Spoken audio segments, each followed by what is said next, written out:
Hey, welcome to the On Pace podcast. We are here with Tessa Chesser, an elite ultramarathon athlete from Flagstaff, Arizona.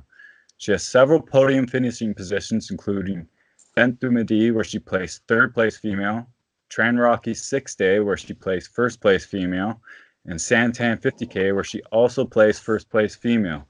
And just this weekend, she had another podium position in Peñagolosa. Hey, Tessa, how are you doing? Good. How about you? I'm doing quite well, thanks. Thanks for doing this. Yeah, of course. So let's talk about the event on the weekend. How you feeling after that? Dead. DED. Definitely dead. It was beautiful, but it was really brutal. I had never done that distance before. So, they usually say ignorance is bliss, and it definitely was, because, you get X amount of miles in and you're like, all right. And then you get X amount of more miles in and you're like, oh no. But anyways, it was great to cross the finish line, and now just in full on recovery mode. So Yeah, it's going to take a little while to get over that, eh? a little bit, yeah. So what place did you come in? Second. Second. I ended man. up getting second. Yeah, it was my second international event, but the first time at that distance, first time at a midnight start, first time with night running for that long. So a lot of firsts, but super thankful that everything held up. So worked out. Oh man. So let's man, I've never ran that distance, so I don't know what it feels like. But when you hit those lows, what is it like? It can get dark. It can get dark. I mean, obviously, it's, for me, running outside in the dark, it was obviously just dark, but it's one of those things where you're just trying to convince your mind and body that you can continue. You can convince yourself you can do this. It's only going to be, a certain amount of time that you're in this low, call it low spot, and then you will bounce out of it. And so for me personally, when those times start to happen, two things I usually do.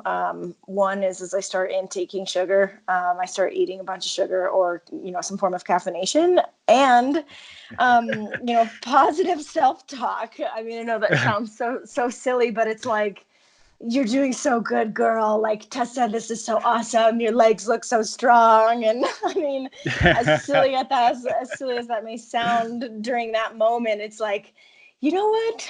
You're damn right they're strong. Or, it's funny how it all works out. But for me, those are the two things: sugar and flattering myself, apparently. Yeah, that self-talk is so important. When you're out there and you're just completely, utterly broken, and you got that subconscious mind yelling at you oh, why are you doing this? What are you doing? Why? Mm-hmm. You just got to keep talking yourself through it oh man, nobody else would be doing this right now. I'm the only one doing it. You're the crazy one. What was your finishing time? 15 hours, 36 minutes, and I think 4 seconds, not to be super specific. That's a good time. What was the course like? Burley. It had about 17,000 feet of vertical gain with a lot of rocks. The back end of the course was essentially more difficult than the front end of the course, but the front end of the course you were running in the dark the whole time, and so the back end is you could see the climbs because it was midday at that point, but in general you had more vertical gain on the back end, and so you were just by that point ready to be done. Yeah, already out of it, and then you just see what's coming, and you have to keep up that self-talk. Those legs look so strong. Let's go. Yeah. Sugar. So when you're out there, do you have a pacer, or what parts of the course, or do you get help on? In some events, in some of the ultra distances, and a lot of the ultra distances, you do have access to pacers.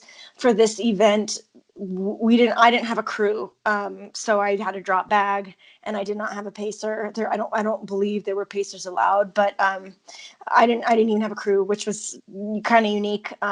So you have a drop bag, you get to your drop bag, you reload your pack, and you keep going, and you just utilize the aid stations and keep rolling. Yeah, just get it in while you can, I guess. Yeah. Yeah. So what about the other ones, like Dent du Midi? What was that like? You placed third there. Well, how long ago was that? That was back last year. It was right after the UTMB series that I did not participate in, but wanted to get out there and just check out the area. And Switzerland, France, that whole area is incredibly beautiful.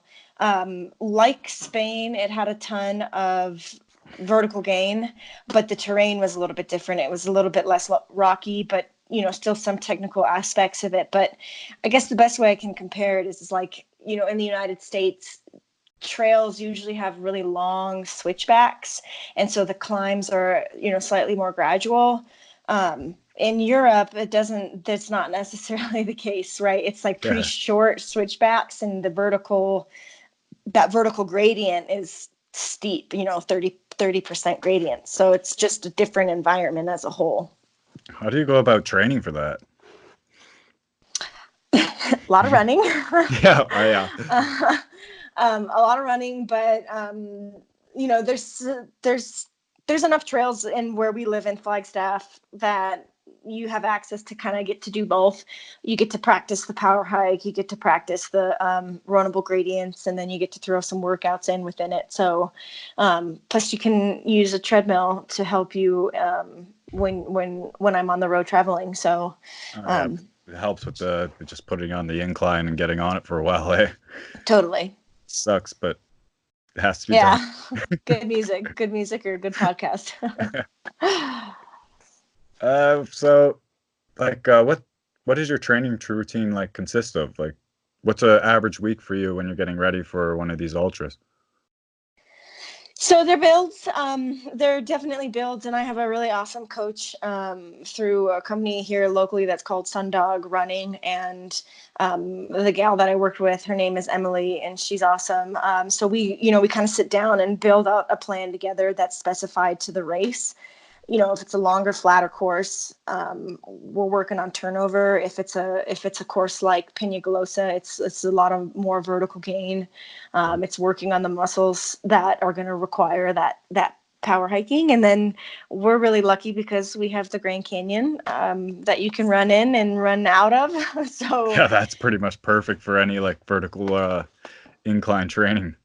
Totally. So anyways, we sit down together and talk about it and build out a plan, probably, ideal 16 weeks out. Sometimes we don't have that time. So it's just, working through that process.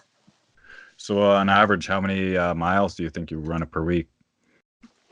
I work full time too, so I get it in when I get it in when I can. And so I think it's super important to, for the people that are out there that are working full time, balancing stress and load. And, for me, that's incredibly important. So as I may not be putting in like the big 90-mile weeks, I'm trying to think about like the quality that I am putting in, which that's so important. Yeah. And so maybe 65, 75, maybe up to 80 on peak weeks. But yeah, that sounds about the same for me while I'm working.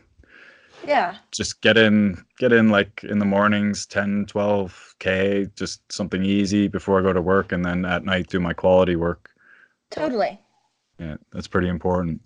Yeah, it's really hard to find, like, people don't think they have the time to put in the work, but it's just the quality of work that you're putting in while you're doing it.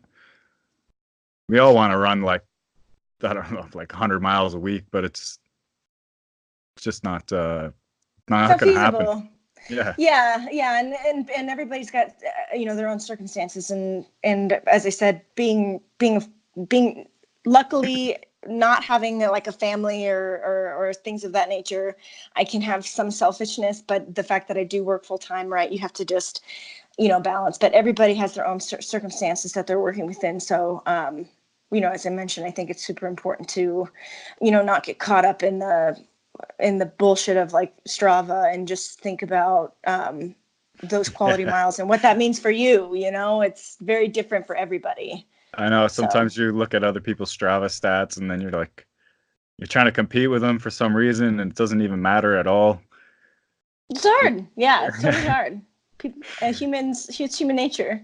Yeah, I just think of like what's the quality of work I'm going to get into and what's it going to put into the race, because I know like running an extra 30 kilometers a week or something like that, it's not going to make a huge difference if I'm making sure that the work is like on point, exactly what I need. Totes. So you were like a elite soccer player before, right? I was. I was. I have the thighs to prove it. Yeah, as a wee one, I grew up playing soccer, and was really lucky and fortunate to play, throughout college and get a lot of my scholarship and college paid for through soccer, which a lot of people don't get to do. So it's really awesome a great to come benefit out of that. Yeah. Yeah. And then there's some translation in like that work ethic, right? Like, we had 3 days in college and whatnot. And so that the athletic mindset doesn't go away, right? It doesn't dissipate. So you have to somehow fill the void it's like of it. Athletic depression that comes after you quit. Yeah. I felt that. So I retired from fighting like 2.5 years ago. Oh, dang. And I just couldn't, there was nothing I couldn't fill that void. And so I just put on a pair of shoes and started running. Yeah. And after like a month and a half of started running again, I signed up to a half marathon, completed that, placed 15th in my first run.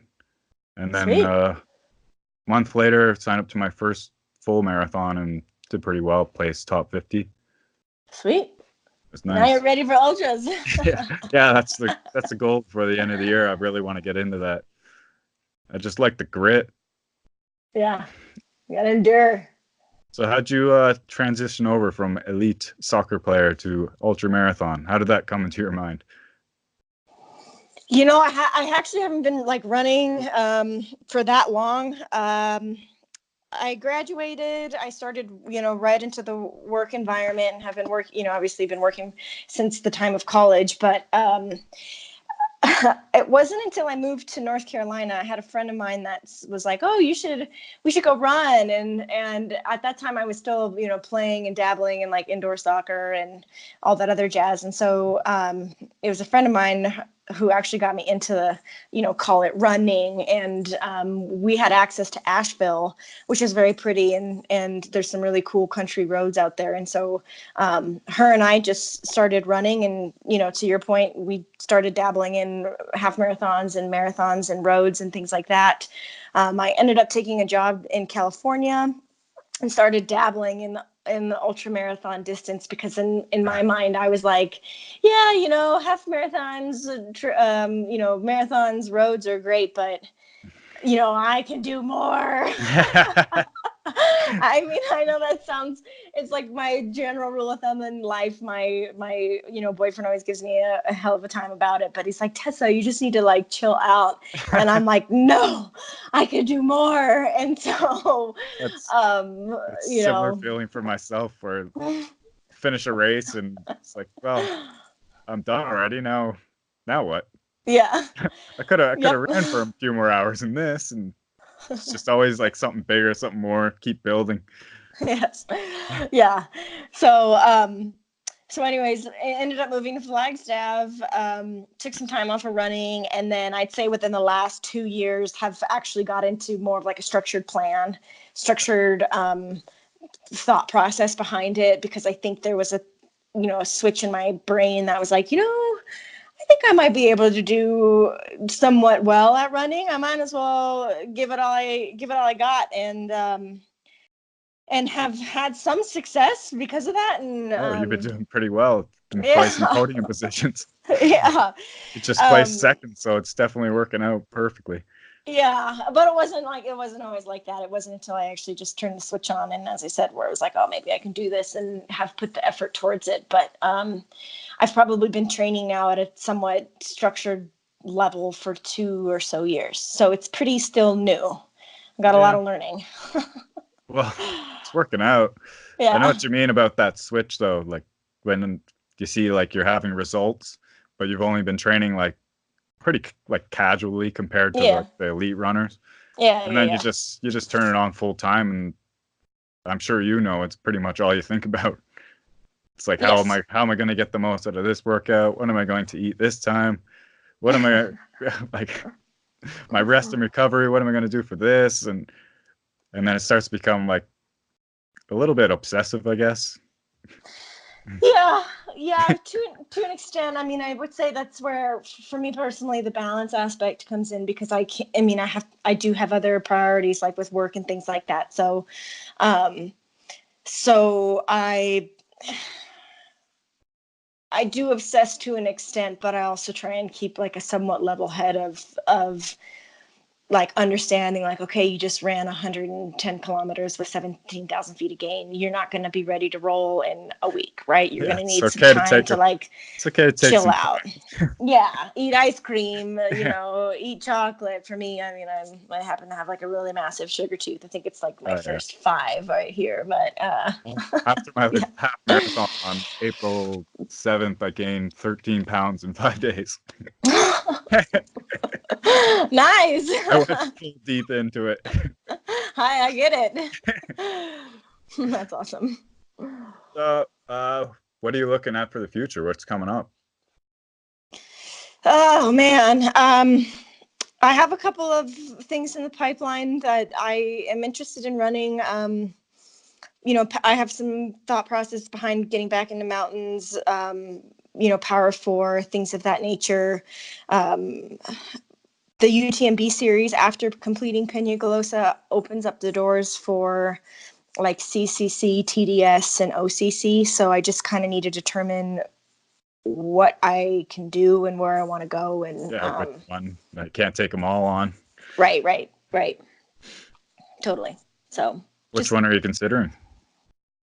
Honestly, CCC, because it's the equivalent distance of what was just ran at Peña, but it's from what people have told me, it's a little bit more runnable versus more buffed out, meaning like less rocky. So yeah, I'm leaning towards that direction. I think.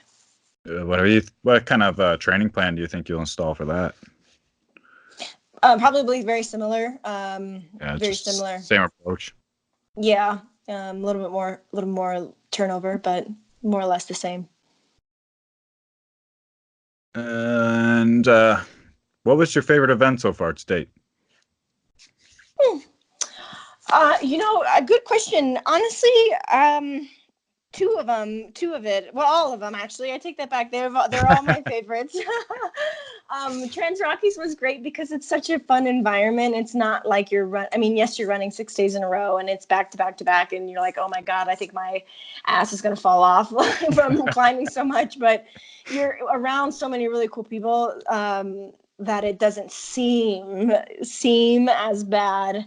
But then, obviously any international environment is really cool because these are places that, people dream of going, and I'm lucky I get to see them by foot. So that's obviously a very cool experience and feeling. Man, what about the Trans Rockies? Like, it's a 6-day event. You place first. Is that like done by time or distance, or what was how did they determine the end result for that one? Yeah, so it's accumulation of time, and there's partners. I was in the open division, which means I didn't have a partner, but there's female partners, there's male female partners, and then there's just male solo and female solo. So I was on the solo side of things, but it's accumulation of time over the course of your 6 days, and so you know where you stand after every day, right? So yeah. Oh yeah. Well, what's it like just waking up day 3 into it, and how do you mentally prepare to go back out there? Day 4, day 5, like, how does that? Well, thankfully you're not working, right? So you're just running. So that's really all you have to think about. You're like, okay, I'm starting at point A and I have to get to point B, and I have to get to point B in the fastest way possible, but yet somehow conserve myself for the last couple of days. And then, when you're done, it's recovery, it's, eating, it's relaxing. And as I said, because you're not working, you're just chilling, and it's, just talking to people. Yeah. It's just a fun, cool environment. Yeah, it must be so hard to go out that first day, beautiful day, and then just have to hold back knowing that you need energy on day 6. It's not putting everything into it. Yeah, and the first day is the hottest day, so it's actually kind of like, oh, well, even if you wanted to go out guns a-blazing, this heat kind of like puts you back in your seat. So, balance.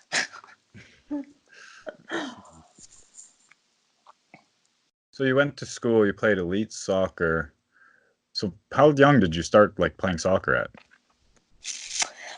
A peewee. His whole life Yeah, thing.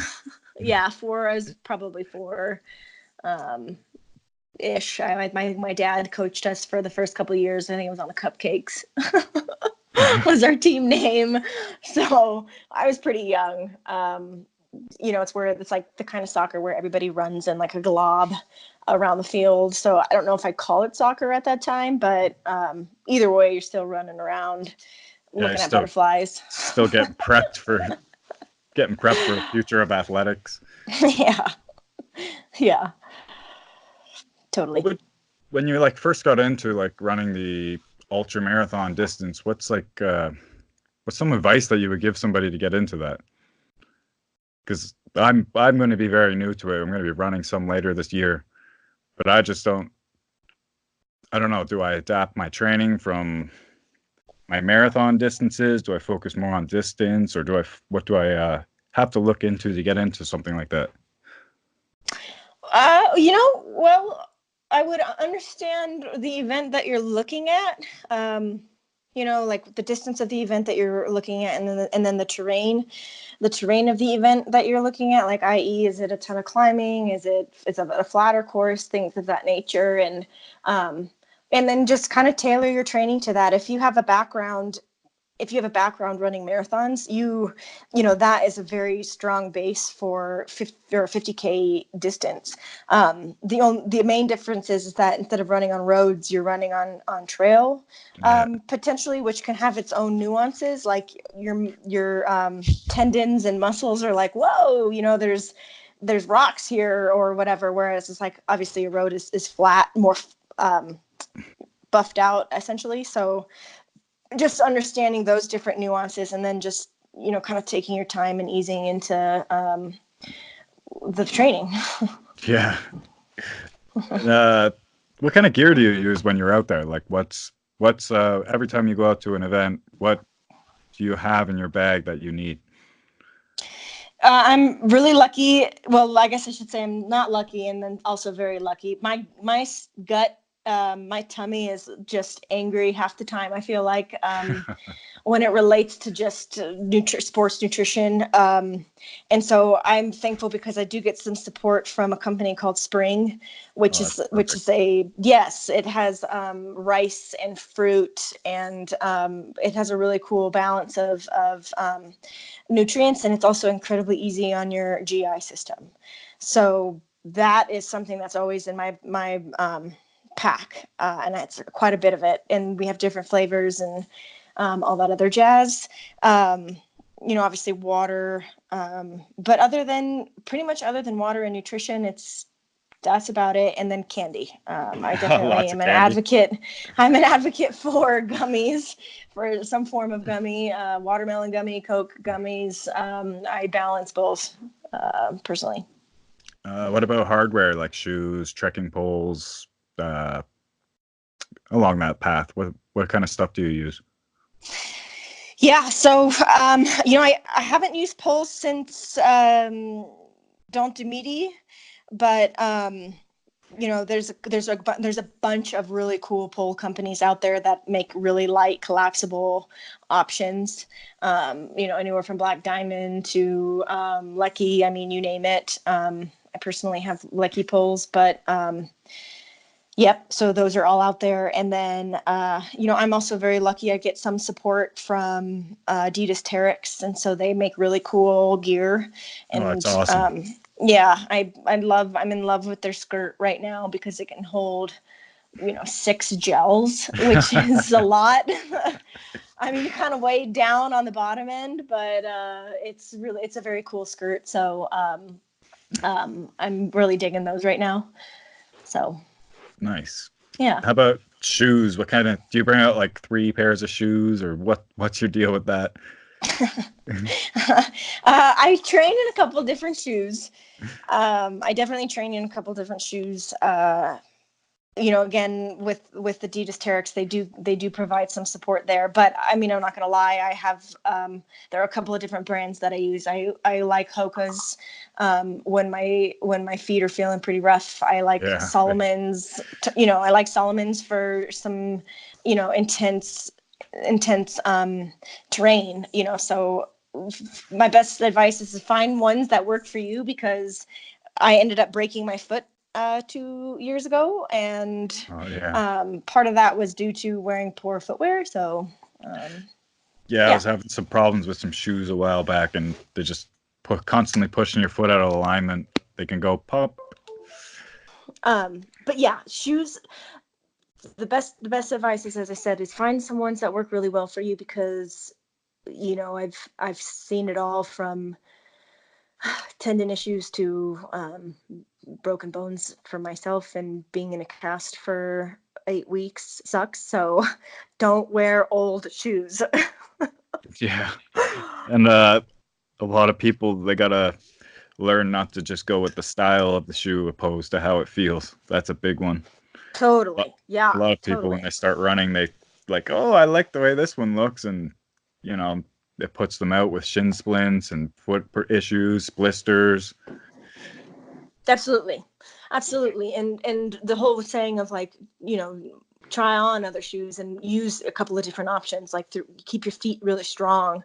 Flagstaff is a very cool environment. We have a lot of really obviously elite athletes here, which means we have a lot of really cool gym places, and we have a really cool community, and Paragon Athletics is a group of people that just know how to get you healthy. I mean, or help you not get injured, right? The whole concept of prehab, they really believe in, and have helped me out immensely. So that was going to be my next question. What about rest and recovery?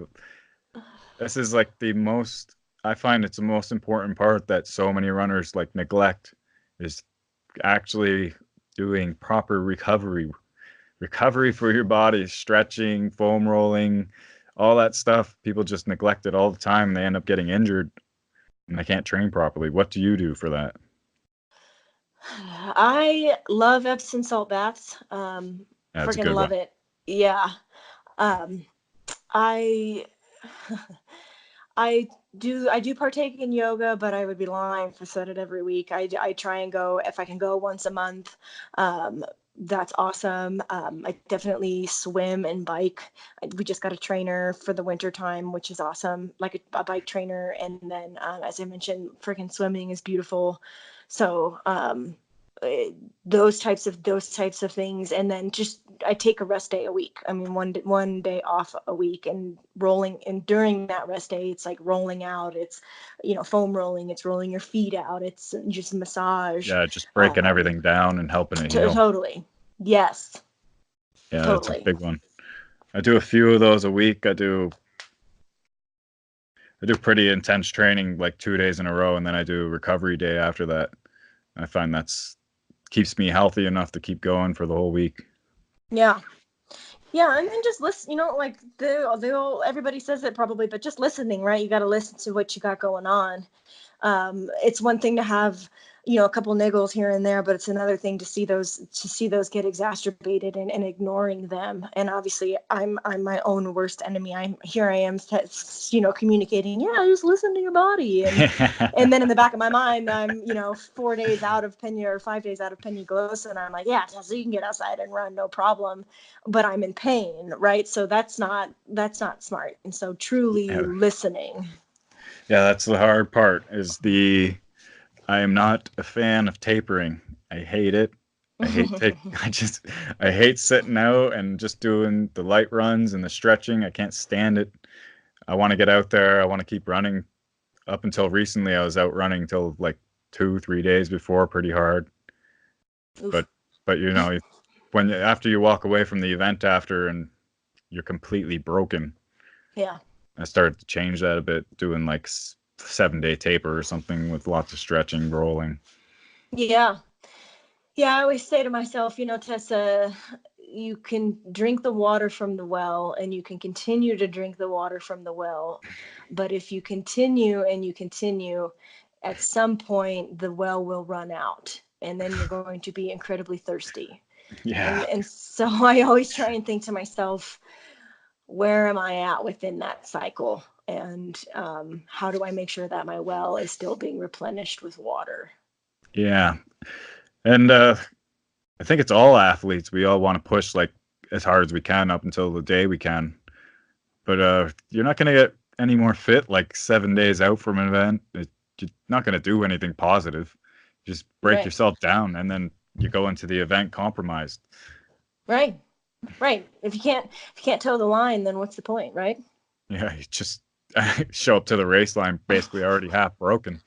Yeah. Then you got to grit through it like David Goggins would. Yeah. Well, speaking as who is a badass, I mean, holy moly. Complete badass, but definitely not the type of training routine you want to be putting yourself through before an event. Very intense. Yeah. Very intense. So what would you like, what's your taper look like for like right before an event? When do you start to rest? What do you do? How many days out? 2 weeks, about 2 weeks. And then obviously you have to, depending if it's local, non-local, traveling, all that jazz, right? You have to take all that into consideration. Yeah. So, it just kind of depends, but definitely backing off, by far backing off on mileage. And I probably back off more than a lot of people, just because my true goal is to do well within the event. And so I would rather make sure I'm overflowing with water than Yeah. So that's kind of my thought behind it. Yeah, I think that's a good healthy way to look at it, because bones and tendons, they heal the slowest. They take like you said, probably about 2 weeks of recovery. Yeah. When you're going into an event and you get tendon issues, you can't push through that at all, really. Right. It's real rough. Yeah. Yeah, they get angry. Yeah, pretty quick. Yeah. This is true. And so. All right. Is there anything you would like to maybe educate people on? A little like message for people?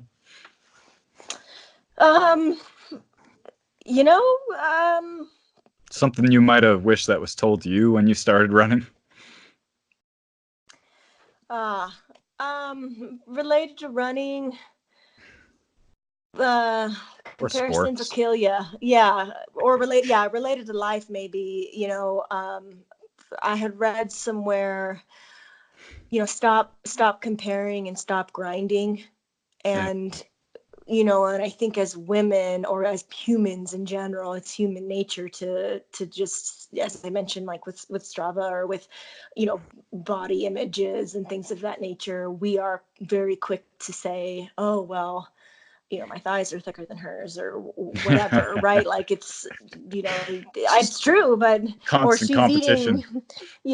She's eating something differently than I am, or my plate is full, or who knows, you name it, the list goes on. And so I had read somewhere, stop comparing and start grinding. And that really resonated with me, because I have it written down in a couple of different places. It's just that daily affirmation in life in general, whether it's work, sports, relationships, whatever. Nothing is perfect, and you do truly have to grind to get, the outcomes that you want, if you want the success within those outcomes. And so they're not going to come through comparison, they're going to come through by work. And so that was something that I just, as of probably a year ago, really started to take on, and have had success with thinking about things in that way. Yeah, it's the same thing for me. When I used to fight, I don't know, always competing with other people in the gym, and you just end up breaking down so quick. I found like when I started training and when I started thinking about like why am I doing what am I doing? Why am I doing what I'm doing? It's especially for running, it's like I want to get distance, I want to get faster, and I want to get stronger. So I got to keep it real simple. I can't go out there and just compete with everybody else. I have to keep my training very, very specific and not get obsessed with putting in too much work. Just putting in the right work when you're putting it in. Right. And what's good for you. And what's good for you may not be good for somebody else. And what's good for somebody exactly else. Right.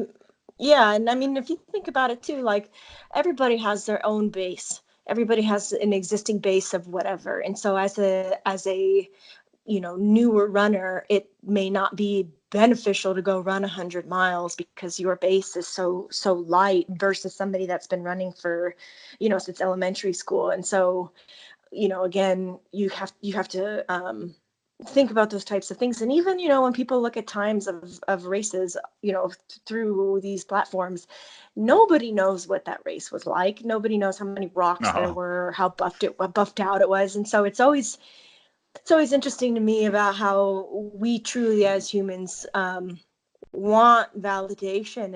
And as I said, it just really, for me, boils down to let's just stop comparing things and truly focus on your own personal grind. Yeah, and that's the same thing like you just said with those finishing race results.